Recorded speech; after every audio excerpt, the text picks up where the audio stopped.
You're listening to Civic Media. You can tune into any of our live shows on any radio station across the state with the Civic Media app. Find us in your phone's app store and listen anytime, anywhere. This is your WLAK Daily News Roundup for Lake Air, 107.5 FM and 1260 AM in Amory. For WLAK News, I'm James Kelly.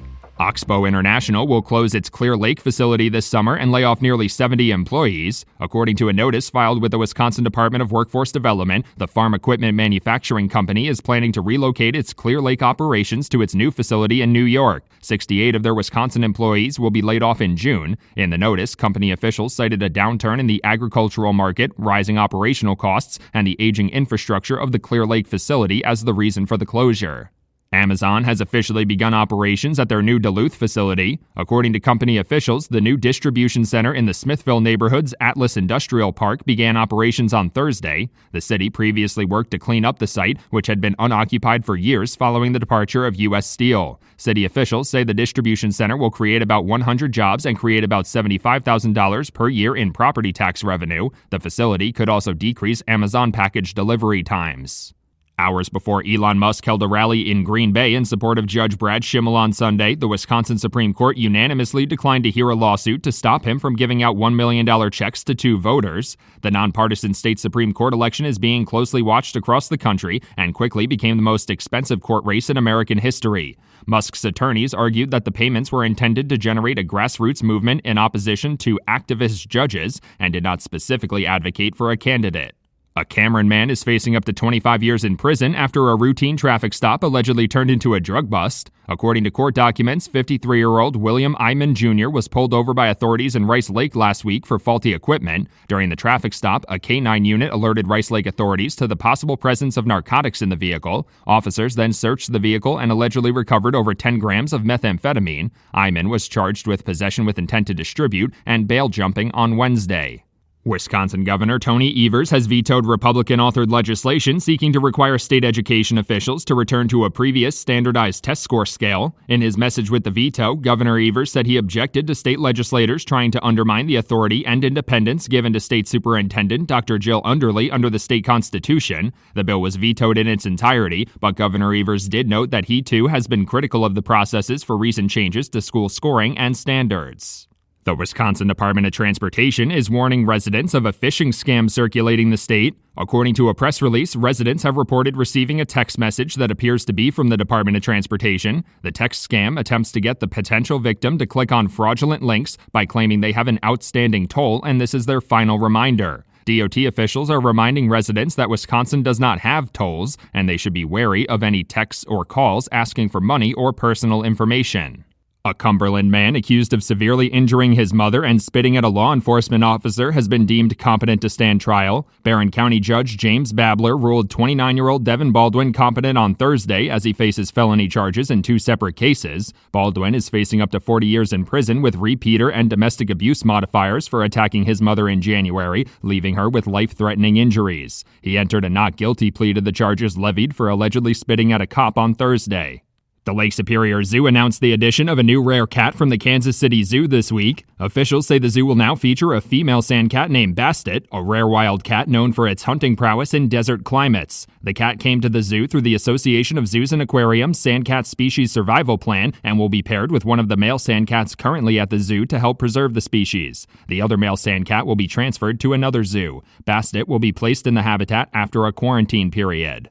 The Canadian government is running billboard advertisements in Wisconsin, warning residents of the effects proposed tariffs will have on them. The billboards launched on I-94 in Milwaukee this week with a short message reading, "Tariffs are a tax." The Trump administration recently announced 25% tariffs for imported cars and some vehicle parts, and Canadian officials say they're trying to warn residents that the tariffs will negatively affect them. They also say the billboards will be put up along key highway corridors across 12 states. As the nonpartisan Wisconsin Supreme Court election reaches the finish line, about 500,000 residents have already cast their ballot through early voting. As of Thursday, over 475,000 absentee ballots had been submitted, which is about 300,000 more than through this point in the 2023 Wisconsin Supreme Court election. Dane, Milwaukee, and Waukesha counties have seen particularly large increases in voter turnout ahead of the April 1st election. Over $80 million has been spent on the race. For WLAK News, I'm James Kelly. The Brewers are back. Hi, I'm Mike Clemens with sports, baseball. The Brewers home opener going on today at American Family Field against the Kansas City Royals. Now, last year, the Brewers never lost more than 3 games in a row all season. Today, they're coming into the game at 0-3 after being swept over the weekend in New York. The Yankees winning yesterday 12-3. NBA, the Bucks losing at home last night to the Hawks, 145-124. Giannis says he needs to do a better job on defense. I got to be, have more urgency there. Like, I got to protect my basket first. If I don't pick up my man, I got to pick up that guy. So that's the mentality as a team that we have to be better transition defense team. We're going to watch film tomorrow. We're going to walk through it. We're going to play through it, and we're going to be better. Bucks head coach Doc Rivers. I love this team, and I'm going to keep saying that. I don't love how we're playing right now. And we have to get it back. We have to get guys to see what we see, and we will. That's Doc Rivers with sports. I'm Mike Clemens.